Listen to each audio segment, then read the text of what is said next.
What is up, everyone? Dan here, and today I'm going to be doing my top 5 games of 2016, and of course, going to be revealing to you what was my game of the year for last year.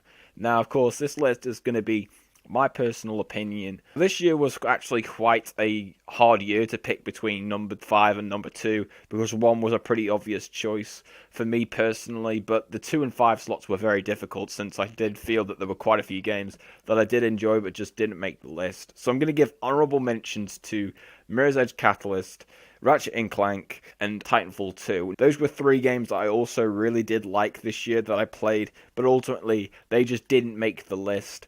And so with that being said, let's get into my top 5 games of 2016. So at number 5, I have Quantum Break. Now, I was looking forward to this game quite a lot because for me, Remedy Studios are the best first-party studio that Microsoft has, to be perfectly honest. I mean, I really am a fan of their games. I thought Max Payne 1 and 2 were great, and I really enjoyed Alan Wake, so I was interested to see what direction they were going to go with Quantum Break, and I was not disappointed. I mean, the game is not perfect. I felt like the TV show aspect of the game didn't really work because I didn't feel it was as well produced as people were making it out to be.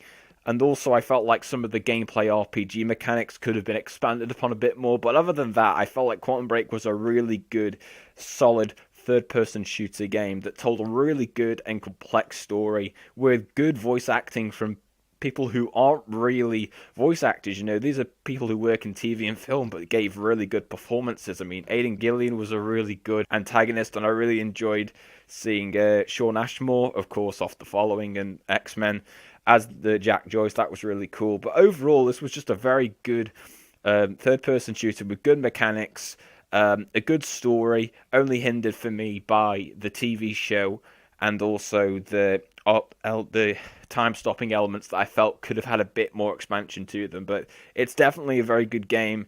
The best Xbox exclusive for me personally, and number 5 on this list. So at number 4 is quite a surprise because people will probably have put this higher on their lists. Battlefield 1. Now, the reason it doesn't get higher on my list is because I personally didn't become as obsessed with playing this game as other people. Like, it took me quite a while to get used to this game because when I first played it, I just wasn't addicted to it at all. It just wasn't really all that. I don't know what it was, but there was something about the game that stopped me from wanting to play it constantly. I only just recently actually beat the war stories because it was taking me so long to get through them because it wasn't something that I felt like I could do in one sitting. I kept on having to take breaks, and I don't know what it was, and it's just weird because Battlefield 1 is, for me, a better game than Battlefield 4, yet I didn't find it as, I don't know, probably replayable as Battlefield 4, I want to say.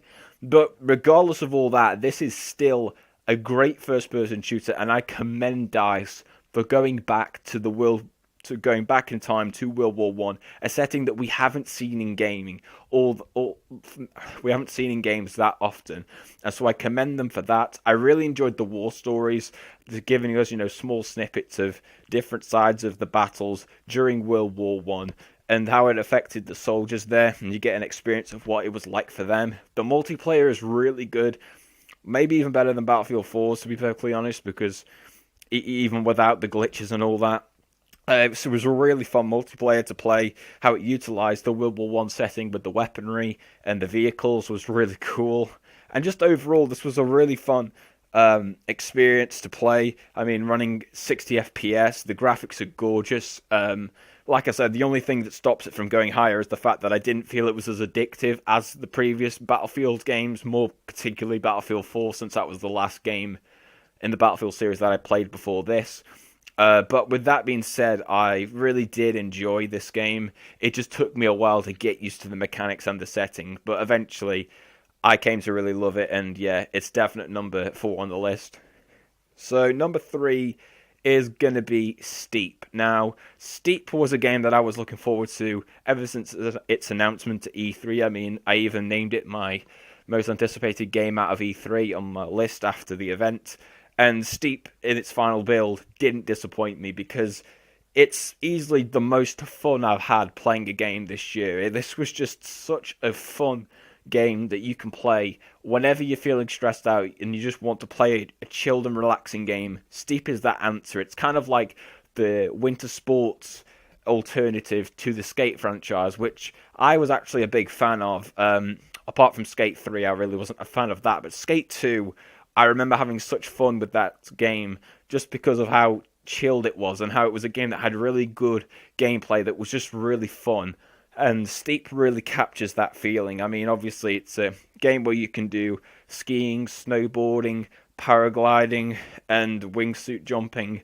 It's just so good.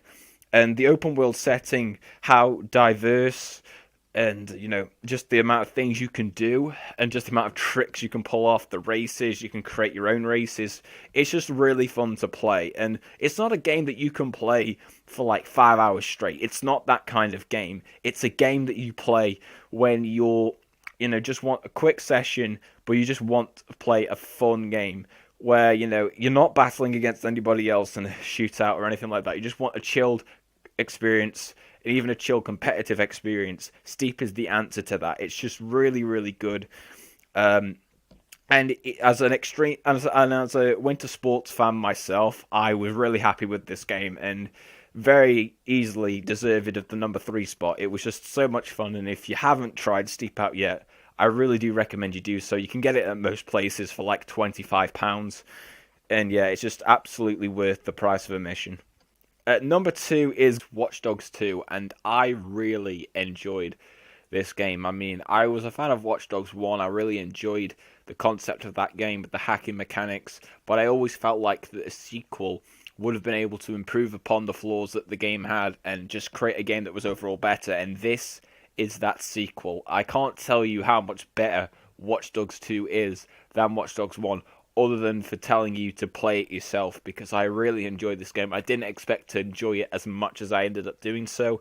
The story was much, much better, much more engaging. I really enjoyed the characters a lot more. They were just a lot more enjoyable, and I just overall prefer the tone of this game. I mean, don't get me wrong, I don't mind games that take a more dark and realistic turn, but it was just the Watch Dogs 1's story was just so bland and forgettable, and with a protagonist like Aiden Pierce, who I didn't enjoy at all. Marcus Holloway was just a much better character, much more personality. I really enjoyed the open world as well. I felt the open world of San Francisco was much better than that of Chicago's, because it actually felt more alive and just felt more lush and not as dull and boring, to me at least. The gameplay was even better. I felt the hacking mechanics were so much more improved, giving you so many other options rather than just the simple one quick time event button prompt. It gave you so many more options, and because of that, it just made the game so much more fun to play and gave it that bit more replay value that was, for me, needed on Watch Dogs 1. And the multiplayer mechanics as well were really good. I really enjoyed, going online, hacking people, and doing bounty hunter missions and co-op missions. They were just really, really fun. And just overall, this was a game that really improved on the original in every single way. I don't understand the people who hate this game, to be honest, because I just enjoyed this game so much. And for me, it definitely deserves the spot as being the second best game of the year. It's just a really fun game. Gave me countless hours of fun. And I'm still going to be playing it now, 2 years in the future, because it's just that fun a game to play. And just so chilled back. It's just really fun, and yeah, a worthy number 2 on the list. And the number 1, and I'm guessing this is not going to be a surprise to anybody who knows my channel, it is of course Uncharted 4, A Thief's End, the perfect send-off to a great franchise. I mean, the Uncharted series is kind of the series that got me into gaming. Back on the PS3 when I first ever got it, the Uncharted games were some of the first games I ever played, and they were just so good. And with Uncharted 4, they closed it off in the best way possible by not only giving us a game that had a great send-off for Nathan Drake and his friends, but also what is, in my opinion, the best Uncharted game in the series. I mean, I've said this multiple times, I just felt like Uncharted 4 had that emotional weight to it, and just the gravity and more realistic approach that appealed to me more than Uncharted 2 and what that tried to go for. I felt like Uncharted 4 did a great job. The story was really good. The characters and the writing was just as good as ever. The set pieces, even though there were less in this game because that wasn't the main focus, was still amazing to play and look at. The multiplayer, even though we all slate it, we all say it's shit, it's got good foundations, and even though I'm not the biggest fan of it in comparison to Uncharted 2s and Uncharted 3s, I still find myself going back every now and then playing it. And that's only something that Uncharted 4 can do. And yeah, this is, for me, the best exclusive on the PS4, and it is probably the best game on PS4 if you ask me. A very good game, and I congratulate Naughty Dog for ending the series so well. Um, and I just can't wait to see what the future holds for them after The Last of Us 2. I mean, of course, we've got the Uncharted 4 Lost Legacy DLC standalone game coming up next. So yeah, I just can't wait to see where they go next with making a new franchise, and I just hope the best for them, and just commend them for how they finished off Nathan Drake's story.